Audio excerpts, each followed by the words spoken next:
皆さんこんにちは and welcome to Shogo's podcast. So today, in this podcast, I would actually like to answer to one of the comments that I have received during my morning Instagram live stream. Yes. And by the way, if you haven't joined my morning Instagram live stream before, I hope you can come and take a sneak peek. I do Instagram morning live stream every morning about 8 a.m. in Japan time. It's kind of like my book reading routine where I always read books for about 50 minutes and I read the comments once in a while in between and kind of it's a time for communication for me with you. Yeah. So if you have the time, it'd be great if you could join. But anyways, yes, I received a comment in this during this live stream about it was a question. So Shogo, he asked me, from a Zen point of view, yes, what would you say to a person who is sad or feeling down? Yes. So it's funny because come to think of it, all of the traditional culture they train in, like iaido or tea ceremony or no theater and such, are all deeply linked to Zen. So I'm a really like a Zen addict, if that makes sense. Yes. So it was a really interesting question for me. So that's the reason why I wanted to answer it here in the not just in the live stream at that day, but also here in the podcast. So first of all, not too sure if my answer is going to be any good advice. If it was a real situation where I had someone in front of me, like a friend or someone who was sad, I would first of all definitely listen to their stories and try to listen to what they want to say first of all and get 100% out of all the things they want to say. And then if the situation is good, I might give them some advice, but usually I just listen to what they want to say. And people just simply usually feel better when they have someone listen to you, right? Yes.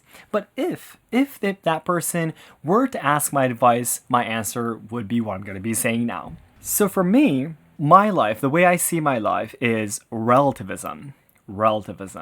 So to make it really easy to understand, I always say one thing can exist because the opposite exists too. So something can be called big, it's because there's something that's small, right? Because if this was the only thing in this world, it can't be compared, so there would be no idea of big in the first place, right? That's the same with short and tall. Yes, it's relative, right? Yes, it's not absolute. It's relative. Everything is like that. So my life, when I always think of things, bad things, for example, happen to me and such, sad exists because there is happiness, right? Yes, and for example, suffering exists because there is also happiness and joy in your life, right? So these two things exist because they both exist, if that makes sense. Today's story is really hard to explain. I'll try my best using my low English skills, but yeah. So, anyways, whenever anything bad happens in my life, I always remember that I'm able to understand that I'm very sad right now because I was happy sometime in my life, right? Yes. So in the end, there's really nothing there. Yes, I think this is really the state of nothingness you say in Zen Buddhism. Because if you start thinking of and start seeing the world as a relativism world, you get to the point where there's nothing there because sadness is happiness and happiness is sadness, right? It's just literally up to you how you want to paint the picture. Yes. Because for someone, like maybe you might feel really, really sad in your situation, but there might be someone coming up to you and saying, no, man, you're really, really happy. You have this, you have that, you have friends, you have family, you have a home to live in, you have food to eat today. You should be really happy, but you won't be happy just hearing that, right? Yes. So you can decide whether you're happy or not, It's up to you to decide. And of course, though, there are times when you are still very, very sad, right? Yes. And these times, of course, I am very, very sad sometimes too, and depressed and feeling down sometimes. But I do always try to tell myself that my life is always perfect. Because I know that all of these sad things that happened in my life, like my parents getting divorced or being, even before that, being bullied because I'm a returnee, losing my best friend when he was 16 years old because he drowned in oceans, and yeah, everything else that happened to me. I'm just in the end, though, I was able to meet my wife, meet my 2 babies, was able to start this YouTube channel, even though my business collapsed last year and I was having a really hard time to survive. Everything in my life, in the end, came to this day today, and I'm really, really happy today. And I know that the sad things that happen right now, in the future, someday I'm going to be feeling that I'm really thankful for the things that happen now, right? Yes. So I always, when I'm feeling really down, I always try to tell myself that my life is always perfect and is going in the perfect way as always like that, yes. So in the future, someday, I'll definitely be thankful that this happened to me now, okay? Yes. So this is definitely the way that I think in my life, yes.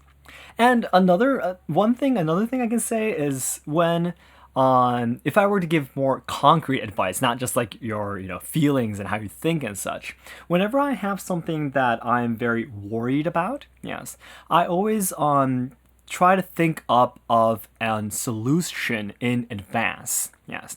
So for example, I might think if my YouTube channel suddenly doesn't have any subscribers, or I won't have any income from my web writing job that I do and stuff like that, what would I do? If I'm worried about that, I should think of what I will do when that actually happens and not just be hazing and be scared of that situation when it hasn't even started yet, right? So that's a more concrete advice, I guess I would say, definitely. So I would say if I were to imagine or be worried of me suddenly running out of all of my money, what should I do? I would definitely start to do web writing again, for example, or maybe I will go back to Fukuoka, my wife's family, where her home is, maybe ask them if we can live there for a while and so we don't have to pay rent, for example. Yes. So I have all these options ready for me in advance, and then I won't be worried about it, right? Yes. So I always try to think of the worst situation and try to think of the solutions, or not even the solutions, maybe just what I would do in advance. I would have like a concrete plan ready if that thing happened to me, yes. And then you lose a lot of your worriness or being scared of your life, right? Yes.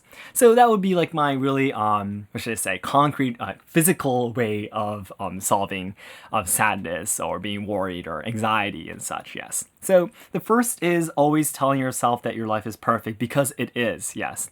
And number 2 is thinking of plans, yes, in advance for the things that you're worried about, yep. And lastly, even if all of these things don't work at all, like thinking that your life is always perfect or, setting up a plan, if these things don't work, that happens a lot in my life too. Even if I think of the things, there's sometimes that you're always really sad and you're depressed. What I do is sleep. Yes.